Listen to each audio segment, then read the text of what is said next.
The first delivery is going to go down this afternoon, and I really wanted to share this truck with you. 2019 GMC Sierra Elevation.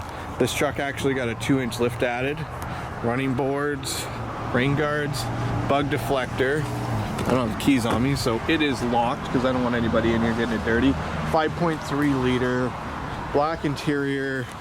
I think the coolest part about my job is that I get to put together vehicles for people that I would absolutely love to own and then deliver them, which is pretty fun. So I just thought I'd share it. The lift is subtle, but as most things that are done properly are, it is just now a part of the truck. You can kind of see it, I guess, on the Canyon beside it, because the wheel gaps aren't a lot different from the Canyon to the Elevation. So gives you kind of an idea of how far up the truck has come. I think it looks really good. I'm pretty excited to see this thing out on the road.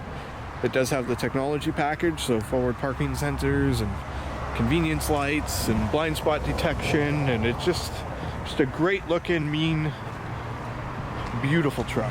So just another day at the dealership. Till next time, drive safe, take care, and behave as always.